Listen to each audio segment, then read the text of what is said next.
큐틴 간식 타임. 야곱에서 이스라엘로. 창세기 32장 21절에서 32절의 말씀. 그 예물은 그의 앞서 보내고 그는 무리 가운데서 밤을 지내다가 밤에 일어나 두 아내와 두 여종과 11 아들을 인도하여 야복나루를 건널세. 그들을 인도하여 시내를 건너가게 하며 그의 소유도 건너가게 하고 야곱은 홀로 남았더니 어떤 사람이 날이 새도록 야곱과 씨름하다가 자기가 야곱을 이기지 못함을 보고 그가 야곱의 허벅지 관절을 치매 야곱의 허벅지 관절이 그 사람과 씨름할 때에 어긋났더라. 그가 이르되 날이 새려하니 나로 가게 하라. 야곱이 이르되 당신이 내게 축복하지 아니하면 가게 하지 아니하겠나이다. 그 사람이 그에게 이르되 내 이름이 무엇이냐. 그가 이르되 야곱이니이다. 그가 이르되 내 이름을 다시는 야곱이라 부를 것이 아니요 이스라엘이라 부를 것이니 이는 내가 하나님과 윗 사람들과 겨루어 이겼습니다. 야곱이 청하여 이르되 당신의 이름을 알려주소서. 그 사람이 이르되 어찌하여 내 이름을 묻느냐 하고 거기서 야곱에게 축복한지라.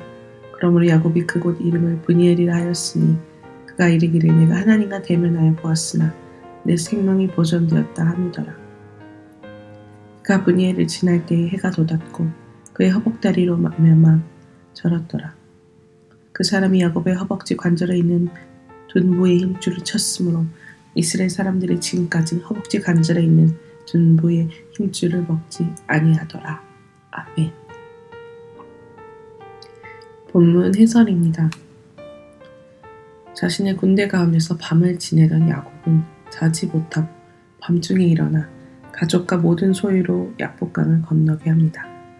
여기서 우리는 야곱의 적극적이며 의지적인 결단을 엿볼 수 있습니다. 야곱은 사랑하는 가족과 자기 전 재산을 강 너머에 보냄으로 앞으로 어떤 환난이 닥쳐도 라반에게 돌아가지 않고 약속의 땅에 남을 것을 다짐합니다. 그리고 그는 홀로 남습니다. 이때 어떤 사람이 야곱에게 와서 그와 씨름합니다. 하나님은 우리를 만나고자 우리를 홀로 있게 하십니다. 내게서 모든 재산과 사람의 보호막이 없어질 때가 하나님이 나를 찾아오시는 때입니다. 이전의 삶으로 돌아가지 않고자 내가 내보내야 할 것은 무엇입니까?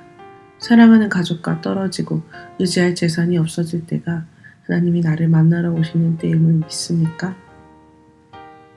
어떤 사람이 야곱과 씨름하다가 그의 허벅지 관절을 어긋나게 합니다. 이에 더 이상 씨름할 수 없게 된 야곱은 그를 붙잡고 울며 축복을 간구합니다. 그리고 그 사람이 이름을 묻자 야곱이라고 대답합니다. 이는 야곱이 자기 이름대로 남을 속이고 남의 발꿈치를 잡는 인생이었음을 고백한 것입니다. 그러자 그 사람은 야곱에게 이스라엘이라는 새 이름을 줍니다. 그것은 사기꾼 야곱을 승리자 이스라엘로 바꾸시겠다는 하나님의 약속입니다. 하나님은 자기 기와 힘을 내려놓고 눈물과 인내로 하나님을 붙잡는 성도에게 승리를 주십니다. 나의 수치와 죄를 누구에게 고백하겠습니까? 승리를 얻고자 내 깨와 힘으로 씨름하고 있습니까? 아니면 눈물과 인내로 하나님을 붙잡고 있습니까? 야곱은 사람의 모습으로 찾아와 자신과 씨름한 그가 하나님이었다는 사실을 뒤늦게 깨닫고 그곳의 이름을 브니엘이라고 합니다.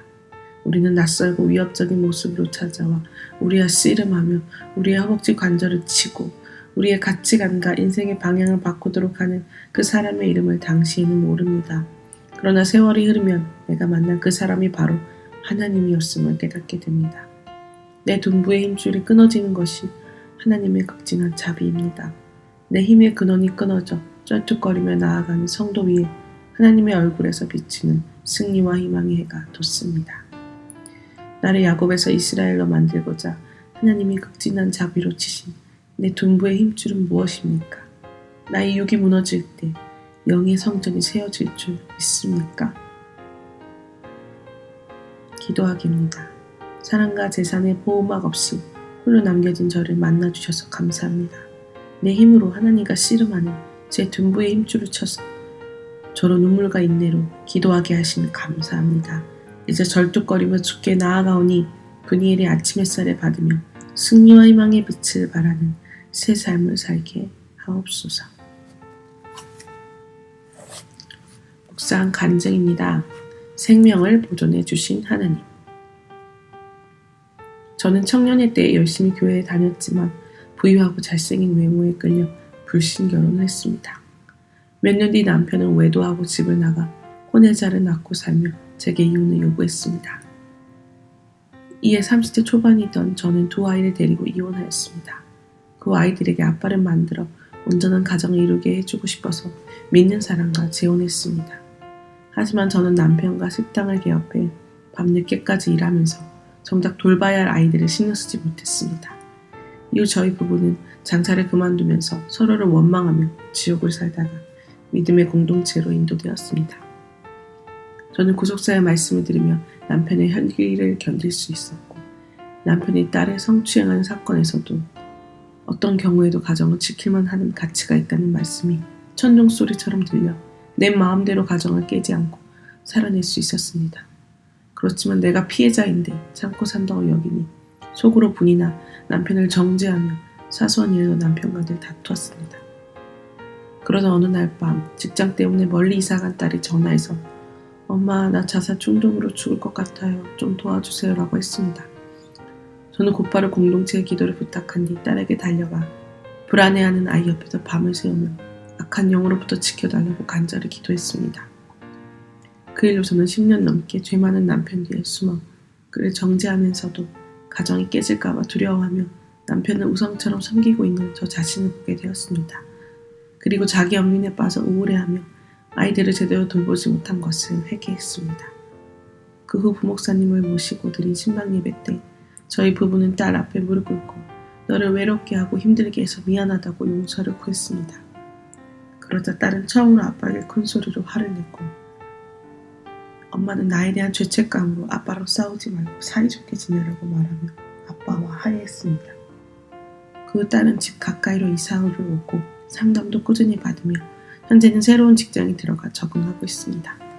재혼해서 행복하게 살겠다는 착각 속에 빠져 영원히 지옥을 살 뻔한 저를 자녀의 사건으로 흔들어 깨우시고 딸의 생명을 보존해 주신 하나님께 감사드립니다.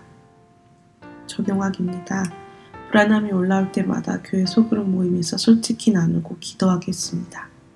학원에 다니는 아들의 점심 도시락을 기쁘게 싸주겠습니다.